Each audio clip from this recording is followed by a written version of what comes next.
Buenas tardes. Estoy aquí para presentar la conferencia a cargo del escritor Juan José Becerra, sugestivamente titulada No se entra dos veces al mismo Saer. Juan José Becerra nació en Junín, en 1965. Es escritor, guionista y periodista deportivo. Se desempeñó como profesor en la especialidad de guión cinematográfico en la Universidad Nacional de La Plata. Como periodista cultural, participó de la edición latinoamericana de la desaparecida revista Les Inrocuptibles y actualmente escribe artículos en el diario deportivo Olé, en páginas web... No, estoy en juicio con Olé. Perdón. Y en medios digitales como la Agenda de Buenos Aires. Sus críticas literarias aparecen regularmente en portales de distintas partes del mundo. Escribió y publicó los libros de ensayo Grasa, la vaca, Viaje a la Pampa Carnívora, ambos de 2007, Patriotas en 2009 y Fenómenos Argentinos en 2018. Es autor de las novelas Santo, editada por Beatriz Viterbo en 1994, Atlántida, editada por Norma en 2001, Miles de años, editada por MC en 2004, Toda la verdad, editada por Seix Barral en 2010, La interpretación de un libro, editada en 2012, El espectáculo del tiempo, por Seix Barral en 2015 y Felicidades en 2019. Su última novela, Amor, acaba de aparecer este año por el sello de la editorial Seix Barral. Becerra publicó también en 2012 su único libro de relatos, 12 cuentos vulgares. Te invitamos, José. Bueno, muchas gracias. Perdón por la corrección, pero era importante hacerla. Es un juicio que voy a ganar.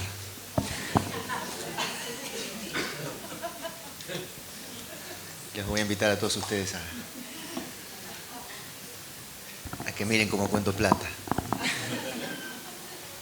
Bueno, en realidad quise hacer una cosa, me salió otra, porque yo, digamos, soy un lector de Saer desde hace muchos años, como todos los que ya hablaron acá, digamos, desde hace muchos años que tengo una devoción por su escritura, por su obra. Escribí mucho sobre él, habré escrito en total, el otro día estaba viendo, tratando de reunir lo que había escrito sobre Saer, serían unas 50, 60 páginas, y hojeándolas así de una manera más o menos vertical me di cuenta que había como muchos desacuerdos en mis lecturas de Saer. Evidentemente eran lecturas que no se reunían en un mismo punto del tiempo. Por lo tanto me pareció que ese título que por lo general uno pone cuando le piden un título para un evento de esta naturaleza no tiene mucho sentido, empezó a tener sentido para mí y bueno, me vi en la obligación de poner en práctica algo que tuviese alguna correspondencia con el título. Digo que quise hacer una cosa y me salió otra porque traje los textos hoy a la mañana en el micro y como para poder hacer una especie de, no sé, de revisión en vivo de esos textos, pero no quería en realidad que ustedes pensaran de mí que la iba de performer, así que me empecé a escribir en el teléfono algo que tuviera que ver con eso y que en realidad es como una especie de lectura de la lectura.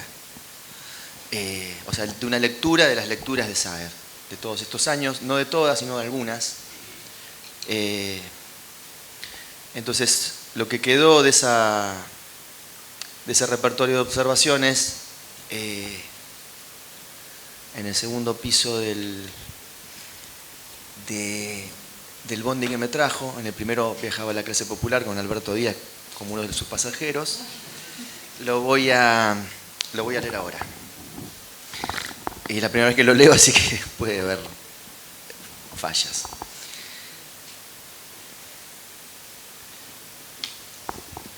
Mi lectura de Saer se ha estado desestabilizando con los años.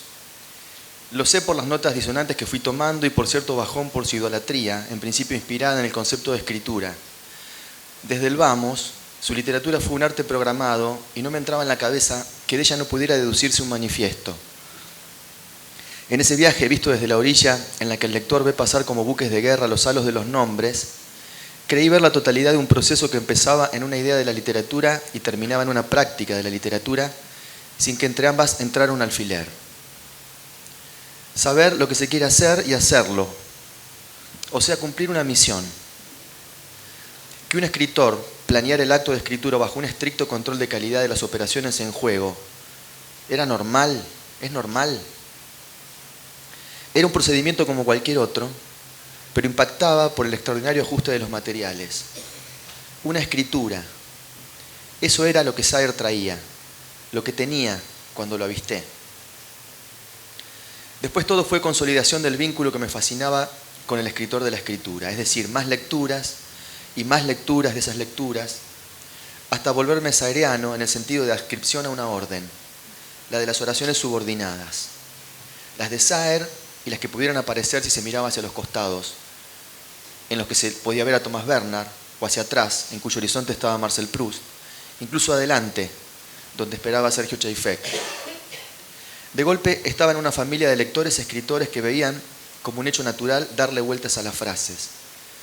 Lo que se naturalizaba era el amor por el artificio, al punto de descartar por antiliterario lo que no se ajustara a sus modalidades asmáticas, las comas como lomos de burro reteniendo la aceleración de las frases y una voluntad lírica como prueba o más bien aire de superioridad. Pero toda esa chatarra epigonal, desprendida de la admiración de Saer, finalmente no cuajó en ninguna fuente. Saer siguió el camino de su propia luz y mi lectura lo siguió de atrás, como el perro al sulky. La mayor parte de lo que escribí sobre Saer me parece vergonzoso. Veo demasiado respeto, demasiada solemnidad, como si lo hubiera escrito delante de él. Lo que escribí sobre el Entenado, por ejemplo, es tristísimo.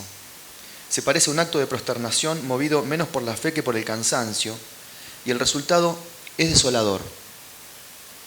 Son párrafos escritos por el ambiente, prácticamente sin conexión con el libro.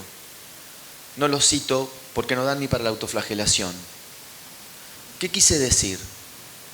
Posiblemente que no podía seguir así, sin leerlo en serio. Lo mejor de sus años de atención a Saer, digamos entre 1990 y 2000, fue una transcripción de una charla que dio la única vez que estuvo en La Plata, a donde me gusta decir que lo llevé yo. Y Alberto creo que también. Estabas en todas vos. Esto lo dice Saer, ¿no? Es lo que yo transcribí. Acabo de escribir un ensayo sobre Onetti donde hay una definición de lo que considero que es lo clásico. Lejos de pensarlo como un modelo de construcción invariable, un molde en el cual un escritor se expresa, para mí un escritor se vuelve clásico cuando todas aquellas novedades que introdujo y que al principio parecían caprichosas, arbitrarias, empiezan con el tiempo a mostrar su pertinencia. Entonces, si Joyce es un clásico, yo me considero un clásico. Bioy Casares y Borges tenían una concepción de clasicismo que era totalmente beata, digamos. Yo le oí decir un día a Bioy: hay que escribir como cuando uno le escribe a la novia. Es evidente que no, al menos que nuestra novia se llame Virginia Woolf, Catherine Mansfield o Nathalie Serrote. Con una novia así, yo tendría cuidado incluso de escribirle. Le hablaría por teléfono directamente. Entonces hay una noción de la simplicidad clásica, de la llaneza clásica, de la decibilidad, de la legibilidad, de la racionalidad de lo clásico, que para mí es un estereotipo del clasicismo que no se corresponde con nada. Tenemos que redefinir la idea de lo clásico, que es lo que trato de hacer en este ensayo sobre Onetti, porque yo digo que La vida breve, del cual se cumplen ahora 50 años, es un libro totalmente admirable, es un clásico, pero un clásico muy particular, pues empieza en lo que podríamos llamar la vida real y termina en una dimensión totalmente imaginaria que acaba fagocitando al personaje y al mundo real, al referente. Entonces, comparo ese libro con El Quijote y con Calderón de la Barca, pues no hay un solo antecedente en la literatura española moderna o en la literatura latinoamericana de este tipo de relato. Ahí se determina la cita de Saer, la transcripción. O sea que para Saer, el clasicismo es la vanguardia que queda y puede ocurrir, incluso diría que debe ocurrir, cuando el escritor ya no está. Es la fruta sin el árbol y es la arbitrariedad, el capricho, la novedad en estado de pertinencia. Solo así podríamos aspirar a un noviazgo con Virginia Woolf. El premio es siempre a la voluntad de escritura y a sus dones asociados. Y sin embargo, a los 22 años, el escritor de la escritura tuvo la tentación de ser director de cine. Lo disuadieron la pereza y la dificultad de conseguir dinero, pero le quedó una cámara dentro, con todas sus variantes escópicas, sobre todo las del zoom in y el zoom out, la panorámica y el plano de detalle. La literatura de Saer inspira el aspecto técnico de su estilo en la tecnología visual. Es una cinegrafía metafísica. En sus ficciones no se piensa nada si antes no se ve algo. Pero todas las escalas del espacio dependen a su vez de lo que dura el suspenso de la contemplación en el sentido de excavación.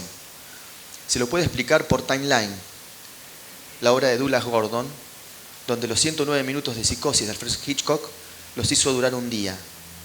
Los que leímos a Saer sabemos muy bien que la velocidad de retención que Gordon le aplica a las imágenes es totalmente saeriana. De todas las veces que entré a Saer, sigo acordando con estos párrafos. Toda la literatura de Saer es una lucha por acercarse a la realidad material que se aleja y a la que solo puede retenerla el esfuerzo compositivo. Digamos que no hay al principio nada y que la literatura, de la que nunca sabremos si es o no es algo, es lo que puede darle a la realidad una ilusión de existencia. En Me llamo Pichón Garay, uno de los textos breves de argumentos, que reúne textos de entre el 69 y el 75, publicados en La Mayor, se desliza una idea sobre ese tipo de percepción. Garay cuenta, en media página, la visita que le hizo Carlos Tomatis en París. Habla de la temperatura de sus diálogos y de lo que quedó cuando se fue. 2 o 3 días después se fue a Londres, dejándome inmerso en una atmósfera de recuerdos, medio podridos, medio renacidos, medio muertos. Algo había en esa telaraña de recuerdos que recordaba el organismo vivo.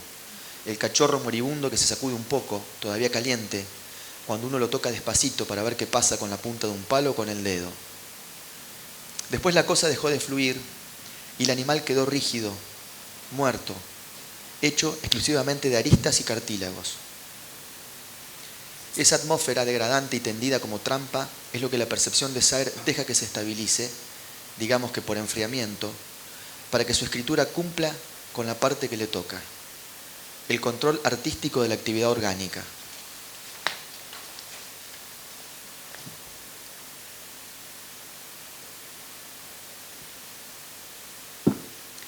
Cuando lo entrevisté en 1989, que yo la única vez que lo entrevisté a Saer, lo vi junto con Alberto, y recuerdo que fue en el edificio donde funcionaba la editorial Alianza, de la que Alberto era editor, y recuerdo bajar de ese ascensor con ellos dos, fumando como 2 esfuerzos amazónicos, los dos. Incluso Saer con una mano fumaba y con la otra se echaba Ventolin, en una operación de suicidio y RCP simultáneos. Cuando lo entrevisté en 1989, Saer no se quedó atrás y aceptó la fricción, aunque sin mucho entusiasmo. Bajamos por el ascensor desde la oficina que la editorial Alianza tenía en la calle Corrientes junto a Alberto Díaz. Fumaban como esfuerzos franceses, escribí yo. ¿Viste que no se lee ni se escribe lo mismo? Amazónico más que franceses. Para devolverles un poco el humo que me estaban matando, le preguntó a Saer si había leído Aira. Me dijo que había intentado leer La Luz Argentina, pero que le había encontrado muchos errores. No dijo de qué tipo. Le recordé en mi rol de joven idólatra que Aira era un escritor que se jactaba de no corregir. Ah, claro, me dijo, ahora entiendo. Compositor de partitura, sabio, artista programático, valga la redundancia, Saer se encargó de controlar su genio bajo sus propias normas ISO. Digamos que no se animó a soltarlo del todo. Todos los lectores de Saer que hubo en mí, incluso el de hoy, anheló en secreto una fuga de su maestría, que Aira maliciosamente consideró pupilaje, hacia el fango del descontrol, el reemplazo del rigor por una inversión de riesgo, digamos por la locura de la libertad. Llamémosle a esa injusticia pedirle peras al olmo. ¿A qué escritor no le falta algo? ¿Dónde está el personaje memorable de Aira? ¿Dónde el minimalismo de Cartarescu o el barroquismo de Carver o el principio de razón de Cervantes? No se puede estar en todas las misas y en todas las procesiones y sin embargo leo esta lectura de La Grande. Aún iluminada por los resplandores terminales del tiempo recobrado, a La Grande le faltan esas 20 páginas no escritas, lo que le da la forma de un puente que todavía no ha unido sus costas. Hay una belleza volátil en los ambientes fluviales que la historia restaura para beneficio de sus personajes regresivos y la sospecha de un saber blando, conmovido por la oscuridad que se avecina. Todo habrá concluido, pero sin que sepan bien por qué, a ellos les parecerá inconcluso. En esa categoría, lo inconcluso, el río que se corta, lo que le da a la obra de Saer una posibilidad, esa categoría, lo inconcluso, el río que se corta, lo que le da a la obra de Saer una posibilidad de desvío. Por supuesto que Saer muere antes de concluirla, lo que no impide sospechar de su parte la presencia de una tentación formal nueva. Me inclino a pensar que tanto en la salud como en la enfermedad, en Saer empezaba a tallar, sin posibilidad de retroceso, el spleen del novelista que ha elegido como objeto de sus desventuras el universo y sus alrededores. Así como varios personajes de La Grande están de vuelta, también lo está la literatura de Saer luego de cruzar enormes extensiones de incertidumbre. ¿Qué es lo que se puede decir después de semejante viaje? No mucho. En todo caso, resumir todas sus vicisitudes a la contemplación de un colibrí que de la nada aparece para representar la dimensión trágica de la belleza. El ser entero del mundo parece concentrarse en unos minutos en una de sus partes, alada y vistosa, y sin embargo, a pesar de su prestigio, toda la energía que saca con el pico de la flor amarilla se consume en el momento mismo de ser obtenida. Como si todos los libros de Saer, todos los años en los que lo escribió y todo el pasado, el de él y el de todos, regresaran de donde salieron para desembocar en un punto de máxima concentración de sentido, lo que emerge en esas páginas majestuosas del final de La Grande es la vida como situación desesperante. Esa es la verdadera coda del libro y hay que imaginarla en función del modo en que se mece la incertidumbre saeriana. La literatura es útil y es inútil. Escribir tiene y no tiene sentido. El universo es legible e ilegible, es claro y es oscuro. Todo puede discutirse, menos la conclusión generalista y fatal que alude a los recuerdos del futuro como hechos concretos. En cada cosa que aparece porque sí, a la luz del día, ya ha empezado a obrar la catástrofe vertiginosa o lenta, destinada a abolirla. Mi lector de hoy, que en realidad es el que siempre anheló ver a Saer fuera de la fortaleza de sus dones hipercontrolados, que es un poco el anhelo del perverso que quiere ver drogado al monje, en un hipotético concurso por oposición de todos sus libros, se queda con La Grande. Me lo dice la estadística personal, el libro de él que más recuerdo, sobre el que más escribí, el que más quiero, si se me permiten alusiones al afecto en un congreso, y el que más miedo me da. Hay una belleza en La Grande que puede ubicarse en lo que la extraordinaria literatura de Saer ya no puede sostener. Las ideas, los programas, las ironías aristocratizantes sobre el gusto se baten en silenciosa retirada. Es una belleza basada en el desdén por la experiencia de sabiduría. ¿Saber para qué? Aparece por fin la materia de la vida y la forma, la religión de la forma, la guerra por la forma, comienzan a replegar sus ejércitos. De repente, cuando le preguntan a Tomatis qué es una novela, brota como de otro mundo el aforismo que tiene mucho de epitafio artístico. El movimiento continuo descompuesto. ¿Pero cómo?